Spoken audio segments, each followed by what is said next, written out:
Hello everyone. Explore and excel में आपका हार्दिक स्वागत है। एक ऐसा प्लेटफॉर्म जहां हम रोजाना आपके लिए लेकर आते हैं यूजीसी नेट पेपर 2 टूरिज्म से जुड़ी ताज़ा और महत्वपूर्ण करंट अफेयर्स। अगर आप भी इस परीक्षा की तैयारी कर रहे हैं या टूरिज्म से रिलेटेड जुड़ी हर जानकारी को पाना चाहते हैं तो इस चैनल को ज़रूर सब्सक्राइब करें। आपके एक सब्सक्रिप्शन से हमें नई ऊर्जा और मोटिवेशन मिलती है और हम आपके लिए रोजाना ऐसी ही वीडियो तैयार करते हैं। और हाँ, टेलीग्राम चैनल से भी जुड़िए जहां आपको पीडीएफ नोट्स, एमसीक्यूज और अतिरिक्त सामग्री नियमित रूप से मिलती है। लिंक आपको वीडियो के डिस्क्रिप्शन में मिल जाएगा। तो चलिए आज की सभी महत्वपूर्ण खबरों पर विस्तार से चर्चा करते हैं बिना किसी देरी के। आज की हमारी इम्पोर्टेंट न्यूज़ कैलाश मानसरोवर यात्रा को लेकर है। कैलाश मानसरोवर यात्रा भारत और विश्व के सबसे पवित्र और कठिन धार्मिक यात्राओं में से एक मानी जाती है। वर्ष 2025 में इसका पुनः शुरुआत एक ऐतिहासिक क्षण है क्योंकि कोविड-19 महामारी और भारत चीन सीमा तनाव के चलते ये यात्रा पिछले 5 वर्षों से बंद थी। अब इसका महत्व क्या है वो एक बार समझ लेते हैं। माउंट कैलाश को हिंदू धर्म में भगवान शिव का निवास माना जाता है। लेक मानसरोवर को पवित्रता और शुद्धता का प्रतीक माना जाता है। और सबसे बड़ी बात, ये यात्रा बौद्ध, जैन धर्मों के अनुयायियों के लिए भी समान रूप से महत्वपूर्ण है। और यूजीसी नेट टूरिज्म के हिसाब से देखा जाए तो यूनिट 6 से religious and pilgrimage tourism, unit 1 से टूरिज्म रिसोर्सेज ऑफ इंडिया हमारा सिलेबस इस न्यूज़ में कवर हो रहा है। तो इतिहास में या हिस्ट्री इसकी अगर हम देखें कैलाश मानसरोवर यात्रा की तो क्या थी। पहली बार भारत सरकार ने 1981 में यात्रा की औपचारिक अनुमति दी थी। यह यात्रा भारत चीन के बीच आपसी समझ और समझौते के तहत संभव होती है। 2015 में प्रधानमंत्री मोदी की यात्रा के दौरान नाथुला पास के नए मार्ग की घोषणा हुई थी। नाथुला मार्ग से घोषणा हुई थी मतलब इसके 2 मार्ग हैं अब।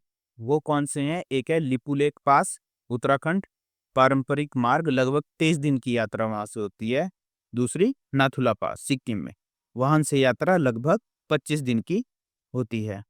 यात्रियों की संख्या प्रतिवर्ष सीमित रहती है। इस वर्ष 2025 में मतलब कुल 750 यात्रियों की अनुमति दी गई है। वर्ष 2025 में यात्रा की पुनः शुरुआत की गई है। ये हमारी आज की सबसे बड़ी न्यूज़ है। तो यात्रा 30 जून 2025 से शुरू होगी।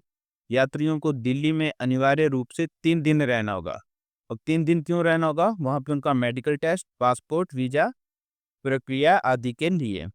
यात्रा में विदेश मंत्रालय, रक्षा मंत्रालय, आईटीबीपी और पर्यटन विभाग की भूमिका अहम है। अब इसका इम्पैक्ट क्या पड़ेगा? Tourism revival in high altitude Himalayan zones, रोजगार के अवसर बढ़ेंगे गाइड्स और हॉस्पिटैलिटी सेक्टर में। बॉर्डर टूरिज्म का विकास होगा और राष्ट्रीय नीति में तालमेल बढ़ेगा। अब इसमें अंतर्राष्ट्रीय संबंध पर भी असर पड़ेगा। तो वो क्या है? यात्रा का संचालन भारत और चीन के सहयोग पर निर्भर है। सीमा पर शांति और डिप्लोमेटिक ट्रस्ट बहाल करने में सहायक होगा। सॉफ्ट डिप्लोमेसी और कल्चरल एक्सचेंज का माध्यम होगा। टूरिज्म डिप्लोमेसी पर्सपेक्टिव अगर देखा जाए तो ये हमारे यूजीसी नेट यूनिट 8 का एक अहम हिस्सा है, जिसमें 2 टॉपिक है: cross border tourism initiatives, religious corridor development. अब इसमें कुछ चैलेंजेस और अपॉर्चुनिटीज भी आएगी इस न्यूज़ में। तो पहले हम चैलेंजेस देख लेते हैं, जैसे कि हाई एल्टीट्यूड सिकनेस और स्वास्थ्य संबंधी जोखिम। ठीक है। दूसरा, सुरक्षा और मौसम की अनिश्चितता। तीसरा, राजनीतिक परिस्थितियां। अब इसमें अपॉर्चुनिटीज क्या रहेगी? इको स्पिरिचुअल टूरिज्म की संभावनाएं बढ़ेगी। Cultural heritage promotion, inclusive pilgrimage circuit जैसे 4 धाम plus Kailash Mansarovar. UGC NET का अगर लिंक देखें तो यूनिट 7 से sustainable and responsible tourism topic cover हो रहा है और यूनिट 2 से टूरिज्म पॉलिसी एंड प्लानिंग। अब टूरिज्म के दृष्टिकोण से इसमें क्या सीख सकते हैं हम? जैसे कैलाश मानसरोवर को एक ट्रांजिशनल पिलग्रिमेज डेस्टिनेशन के रूप में समझ सकते हैं। पॉलिसी मेकर और टूरिज्म प्लानर के लिए यह एक केस स्टडी है। टूरिज्म इंफ्रास्ट्रक्चर और बॉर्डर एरिया मैनेजमेंट में कोऑर्डिनेशन आवश्यक है। और नंबर 4, डिप्लोमेसी और टूरिज्म का गहरा संबंध कैसे प्रैक्टिकल रूप लेता है, ये इसका उदाहरण है। ये आप एक केस स्टडी के तौर पे अपने पास नोट कर सकते हैं। अब इसमें से एमसीक्यू प्रैक्टिस कर लेते हैं, तो इसमें से एमसीक्यू किस तरीके से आ सकते हैं, जैसे in which year did the Indian government officially start the Kailash Mansarovar yatra. तो मैंने अभी आपको इसका न्यूज़ में बताया था। तो आपकी 4 ऑप्शन रहेगी वैसे 1981, 1987, 1995, 1978। तो इसका करेक्ट आंसर रहेगा आंसर ए 1981। सेकंड हमारा एमसीक्यू रहेगा, which two routes are used by Indian pilgrimage for the Kailash Mansarovar yatra. Option A Shipki La and Zoji La, B Nathu La and Lipulekh, C Rohtang and Sela, D Nathu La and Jalpaiguri. तो इसका हमारा करेक्ट आंसर रहेगा B Nathu La and Lipulekh. Third हमारा MCQ अगर इसमें से प्रैक्टिस या बन सकता है जो, तो वो रहेगा, what is the maximum number of pilgrimage approved for 2025 यात्रा।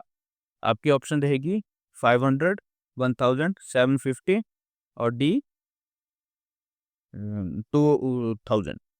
तो इसमें से आपका आंसर रहेगा सी 750। तो हम अगर आज की न्यूज़ का निष्कर्ष निकालें, तो कैलाश मानसरोवर यात्रा केवल एक धार्मिक अनुभव नहीं है, यह सांस्कृतिक, कूटनीतिक और पर्यटन दृष्टिकोण से अत्यंत महत्वपूर्ण है। इनकी पुनः शुरुआत न केवल पर्यटकों के लिए बल्कि भारत की सॉफ्ट पावर और टूरिज्म डिप्लोमेसी के लिए भी एक बहुत बड़ा संकेत है। तो आज के सभी महत्वपूर्ण टूरिज्म करंट अफेयर्स यही थे, जो यूजीसी नेट पेपर 2 टूरिज्म की तैयारी के लिए बेहद ज़रूरी है। अगर आपको ये जानकारी उपयोगी लगी हो तो वीडियो को लाइक करें और नीचे कमेंट करके बताएं कि आपको कौन सी खबर सबसे ज़्यादा जानकारीपूर्ण लगी। ऐसे ही लेटेस्ट और डिटेल्स अपडेट्स के लिए एक्सप्लोर एंड एक्सेल को सब्सक्राइब करना बिल्कुल ना भूलें, ताकि अगली वीडियो की नोटिफिकेशन आपको सबसे पहले मिले। और हाँ, हमारे टेलीग्राम चैनल से भी जुड़िए, जहां आपको पीडीएफ नोट्स, प्रैक्टिस एमसीक्यूज और एक्स्ट्रा स्टडी मटेरियल रोजाना मिलता रहे। लिंक आपको डिस्क्रिप्शन में मिल जाएगा। फिर मिलते हैं अगली वीडियो में एक नई अपडेट के साथ। तब तक पढ़ते रहिए, सीखते रहिए और एक्सप्लोर करते रहिए एक्सप्लोर एंड एक्सेल के साथ।